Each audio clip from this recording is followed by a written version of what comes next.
Hi friends, എല്ലാവർക്കും അങ്കീസ് ഗാലറിയിലേക്ക് സ്വാഗതം. ഇന്ന് നമുക്ക് നല്ല ടേസ്റ്റി ആയിട്ടുള്ളൊരു കസ്റ്റാർഡ് ഡോണറ്റ് അഥവാ കസ്റ്റാർഡ് ബൺ തയ്യാറാക്കി എടുക്കാം.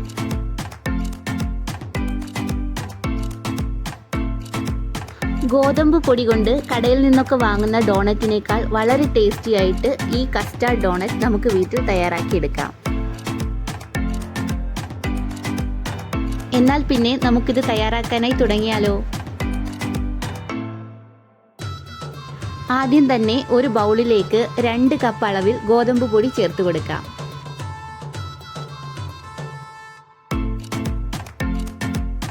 ഇനി ഇതിലേക്ക് 50 ഗ്രാം അളവിൽ ബട്ടർ ചേർത്ത് കൊടുക്കാം. പിന്നീട് ഇതിലേക്ക് 1/2 ടീസ്പൂൺ അളവിൽ ഇൻസ്റ്റന്റ് ഈസ്റ്റ് ചേർത്ത് കൊടുക്കാം.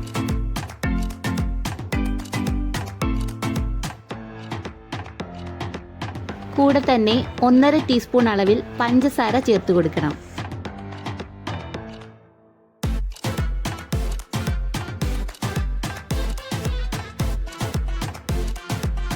ഇനി ഇതിലേക്ക് ആവശ്യത്തിനുള്ള ഉപ്പ് ചേർത്ത് കൊടുക്കാം. പിന്നെ വേണ്ടത് ഒരു കോഴിമുട്ട പൊട്ടിച്ചുടച്ചതും കൂടിയാണ്.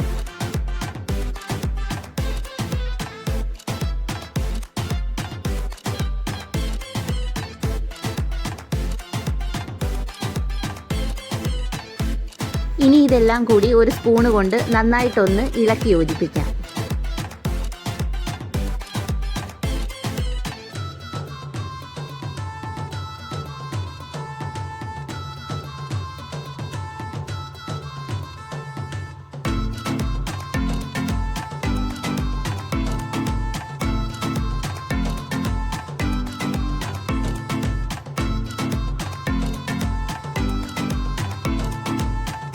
ഇനി ഇതിലേക്ക് ഒരു 1/4 ടീസ്പൂൺ അളവിൽ വാനില എസൻസ് ചേർത്ത് കൊടുക്കാം.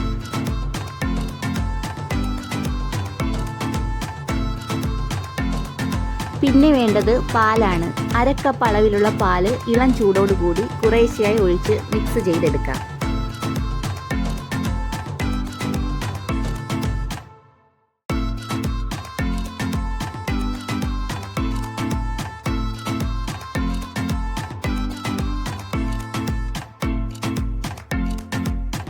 സ്പൂൺ ഉപയോഗിച്ച് എല്ലാം കൂടി നന്നായിട്ടൊന്ന് മിക്സ് ചെയ്തതിന് ശേഷം കൈകൊണ്ട് മാവ് നന്നായി കുഴച്ചെടുക്കണം.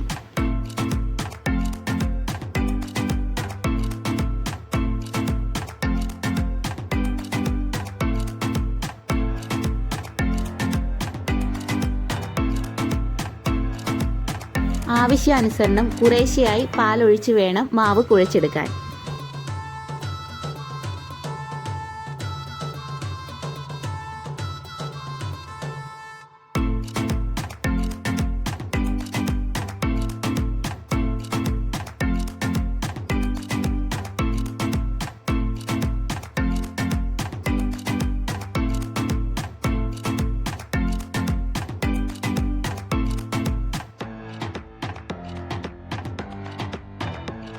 ഇനി ഈ മാവിലേക്ക് 1 ടീസ്പൂൺ അളവിൽ ബട്ടർ കൂടി ചേർത്ത് നന്നായിട്ടൊന്നുകൂടി കുഴച്ചെടുക്കണം.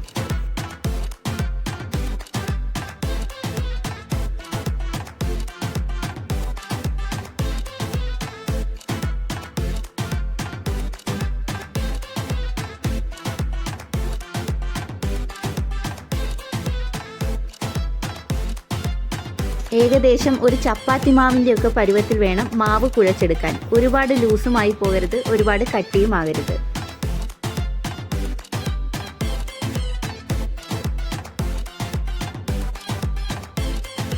ഇനി കുഴച്ചെടുത്ത മാവിൻ്റെ മുകളിലും ബൗളിലുമായിട്ട് കുറച്ച് ബട്ടർ ഒന്ന് തടവി കൊടുക്കാം.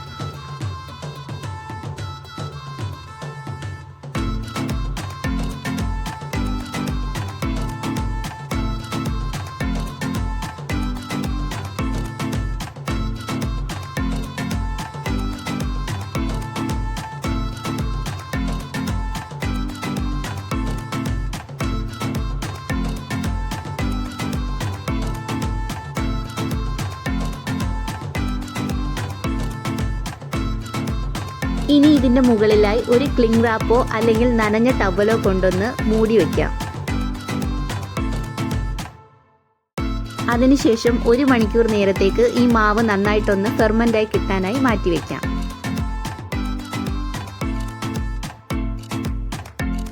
ഈ സമയം കൊണ്ട് നമുക്ക് കസ്റ്റാർഡ് ക്രീം തയ്യാറാക്കി എടുക്കാം.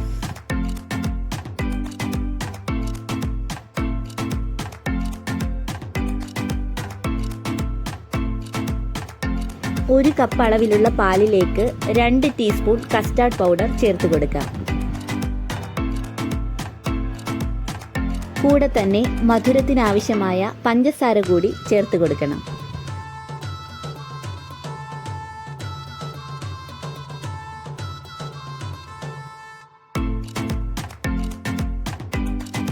ഇനി ഇതെല്ലാം കൂടി നന്നായിട്ടൊന്ന് മിക്സ് ചെയ്ത് കൊടുക്കാം.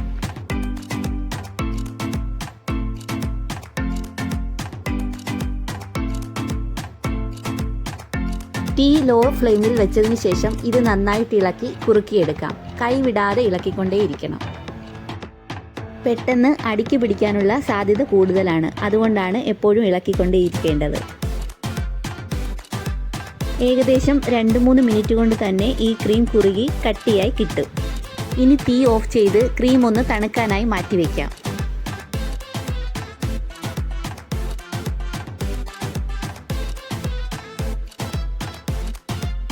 ഒരു മണിക്കൂറിന് ശേഷം കസ്റ്റാർഡ് ബണ്ണിനുള്ള മാവൊന്ന് തുറന്നു നോക്കാം.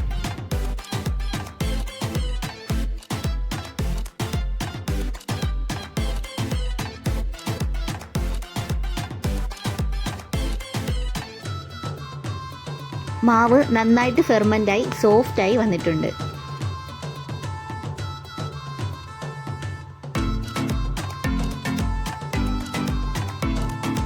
ഇനി ഇത് നന്നായി കൈകൊണ്ട് ഒന്നുകൂടി ഒന്ന് കുഴച്ചെടുക്കാം.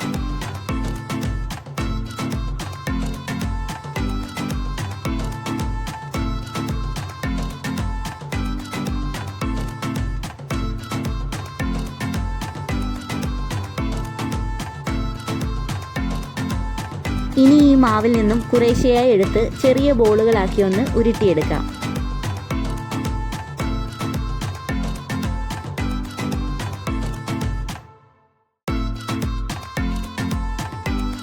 ഓരോന്നും ഉരുട്ടിയെടുത്തതിന് ശേഷം ചെറുതായിട്ടൊന്ന് പരത്തി പ്രസ് ചെയ്ത് കൊടുക്കാം.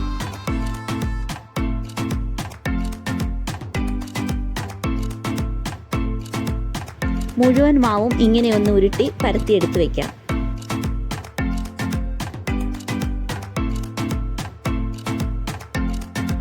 പിന്നെയും മുൻപ് ചെയ്തതുപോലെ ഒരു ക്ലിംഗ് റാപ്പ് കൊണ്ട് 10 മിനിറ്റ് നേരത്തേക്ക് കൂടി ഒന്ന് മൂടി വയ്ക്കാം. 10 മിനിറ്റിന് ശേഷം മാവ് കുറച്ചുകൂടി ഒന്ന് പൊങ്ങി വന്നിട്ടുണ്ട്. ഇനി ഇത് നമുക്ക് ഫ്രൈ ചെയ്തെടുക്കാനായി തുടങ്ങാം. അതിനായി ഒരു ചീനിച്ചട്ടിയിലേക്ക് ആവശ്യത്തിനുള്ള വെളിച്ചെണ്ണ ഒഴിച്ചു കൊടുക്കാം. എണ്ണ ചൂടായി കഴിയുമ്പോഴേക്കും ഓരോന്നായി ഇട്ട് കൊടുക്കാം.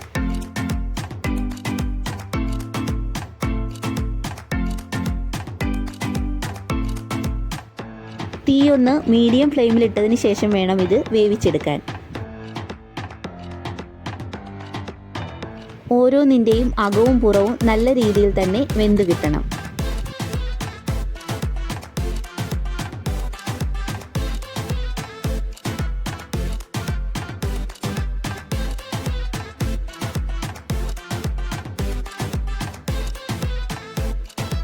നല്ല രീതിയിൽ അകമെല്ലാം വെന്തതിന് ശേഷം എണ്ണയിൽ നിന്നും കോരി മാറ്റാം.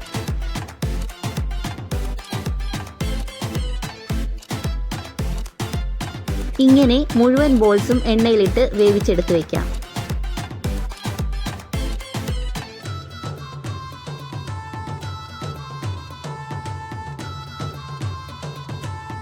ഫ്രൈ ചെയ്തെടുത്ത ഓരോ ഡോണട്ട്സും പഞ്ചസാര ചെറുതായി പൊടിച്ചതിലൊന്ന് കോട്ട് ചെയ്തെടുക്കാം.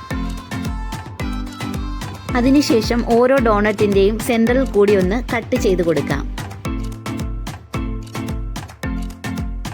ഇനി ഇതിൻ്റെ ഉള്ളിലായിട്ട് കസ്റ്റാർഡ് ക്രീം ഫില്ല് ചെയ്ത് കൊടുക്കാം.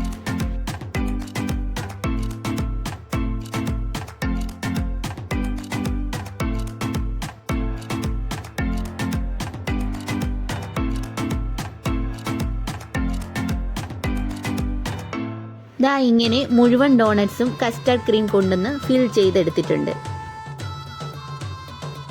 ഇത് ചൂടോടുകൂടി തന്നെ കഴിക്കാനും വളരെ ടേസ്റ്റാണ്. കുട്ടികൾക്കും മുതിർന്നവർക്കും ഒരുപോലെ ഇഷ്ടപ്പെടുന്ന ഒരു സ്വീറ്റ് റെസിപ്പിയാണിത്. അപ്പോൾ എല്ലാവരും ഒരു തവണയെങ്കിലും ഇതൊന്ന് വീട്ടിൽ ട്രൈ ചെയ്ത് നോക്കണേ. ഇത്രയേ ഉള്ളൂ ഇന്നത്തെ വീഡിയോ എല്ലാവർക്കും ഇഷ്ടമായെന്ന് പ്രതീക്ഷിക്കുന്നു. ഇഷ്ടമായെങ്കിൽ വീഡിയോ ഒന്ന് ലൈക്ക് ചെയ്യാനും നിങ്ങളുടെ ഫ്രണ്ട്സിനും ഫാമിലിക്കും ഷെയർ ചെയ്ത് കൊടുക്കാനും മറക്കരുതേ. ഈ ചാനൽ ഇതുവരെയും സബ്സ്ക്രൈബ് ചെയ്യാത്തവരാണെങ്കിൽ പ്ലീസ് ഒന്ന് സബ്സ്ക്രൈബ് ചെയ്തേക്കണേ. കൂടെ തന്നെ തുടർന്നുള്ള വീഡിയോസിൻ്റെ നോട്ടിഫിക്കേഷൻസ് ലഭിക്കുന്നതിനായി ഓൾ എന്നുള്ള ബെൽ ബട്ടൺ കൂടി ഒന്ന് പ്രസ് ചെയ്തേക്കണേ. ഒപ്പം നിങ്ങളുടെ വിലയേറിയ അഭിപ്രായങ്ങളും നിർദ്ദേശങ്ങളും കമൻറ്റ് ബോക്സിൽ കൂടി ഒന്ന് അറിയിക്കാൻ മറക്കരുതേ. താങ്ക്